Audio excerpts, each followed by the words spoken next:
Welcome to the 2025 Economic Preparation Channel. I'm your host, Tony. Thank you for joining me on this Tuesday edition, October 21st, 2025. Please be sure to subscribe to get the latest interpretation of financial news. I'm not a financial advisor, but I interpret financial news as it becomes available. Thank you for your support, ladies and gentlemen, and continue to prepare, continue to stack, because we are getting into crunch time here, early fourth quarter, and things are beginning to heat up. We're going to be talking about gold prices, as well as inflation, as well as gasoline prices, as well as earnings reports that are going to be coming out toward the end of this month, and of course the all-important Federal Reserve meeting toward the end of this month, where people expect a rate cut of around 25 to 50 basis points on those interest rates. So, not to get to Routers.com. Gold pulls back and silver pulls back after record rally.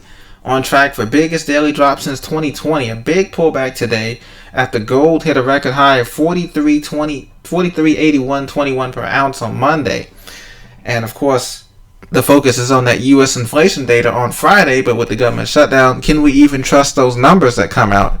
Many Americans alike and many people around the world believe the inflation numbers are higher than that, and the unemployment numbers are higher as well. Despite what they're saying, but we're going to leave that alone. But President Trump said he's going to meet with President Xi Jinping next week in South Korea, and silver is down 7% as well. So gold hit a record high, and now spot gold is down 5.5% to 1 week low of 41.1126 per ounce. That's up to 1:45 Eastern Daylight Time.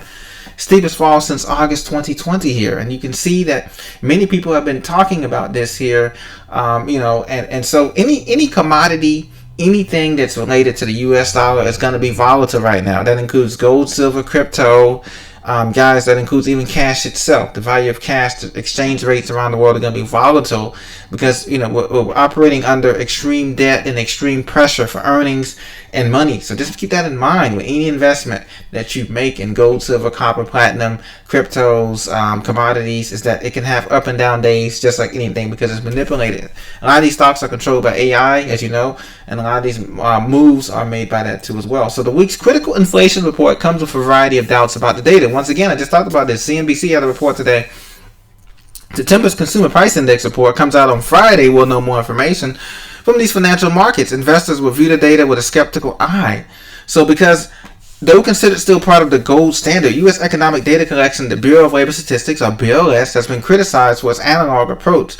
Despite questions over the data, economists aren't looking for anything dramatic from the actual numbers. Yeah, because we know that we know that inflation's here to stay. We know that unemployment is up, despite contrary to popular belief, and we know that wages is stagnant. We know that those who are working are not getting ahead. They're not getting any raises, any true wage increases, no matter what part of the country you're in, unfortunately.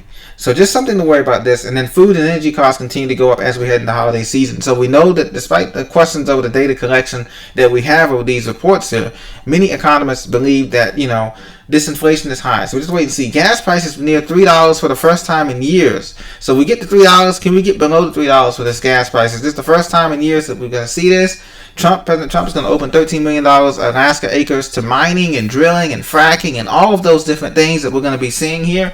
The average price of a gasoline dropped to $3.05 a gallon last week due to falling crude prices. Can we sustain that? Does that mean more people are going to be traveling the holiday season? Let me know in the comments what you think. Are you going to be traveling based on cheaper gas prices? Maybe that'll lead to cheaper airfares. Is that something that you're looking forward to as we continue almost into November in the season here? But gas, for the first time, it's, at least in some states, I know California is probably like, where's $3 a gallon at? But in some states like Alabama and Georgia and North Carolina, the gas is below $2.90 a gallon. So that's great news there. Some relief at the pump, considering that many of us commute 30 minutes or more to work, or some of us may be working from home but still have to commute during the week for various deals, still and sundry. So we have to wait and see how that's going to affect things. Now, Netflix shares drop after streamer misses earnings estimate, citing Brazilian tax dispute. So here we go. A lot of these big companies, Netflix is part of the FANG stocks, Facebook, Apple, Microsoft, Google, Meta, all these stocks. This is going to be a big. Remember, these FANG stocks, Magnificent Seven, they make up over 75% of the stock market, the S&P 500, and all that. And when they go down, other stocks go down too as well here. So we're going to be looking at critical data here that's going to be able to determine what's going to happen during that case here. But you and I know that this stock thing is really going to be a concerning thing here for us all here as we continue to see Netflix. The earnings come out on Friday too as well. Dow Jones was up today, 218 points. As you can see, it closed at 46,924.74. But remember, the stock market is not, even though it's getting these record closes, the stock market is not the overall economy. Main Street, we know we're hurting. We're not seeing the record profits. The CEOs, the shareholders are seeing the record profits. They're pulling it off the table, but we're not seeing it here on Main Street. We're not seeing even in the private sector, we're not seeing these job hires. A lot of programmers, analysts, different people in different sectors have been affected. Hollywood's even been affected by, slow sales, slow growth, and a remix, just rehashing of the numbers. And that's what they're doing in this stock market. They're just rehashing, cutting where they can to kind of make the numbers look good for the shareholders. But that can only last for so long, ladies and gentlemen. So Dow was up 218 points today, but we know that that's going to be just temporary relief as gas prices and food prices are going to go up. This is as we go in the wintertime, gas typically gets cheaper. As you know, they switched to the winter blend, quote unquote.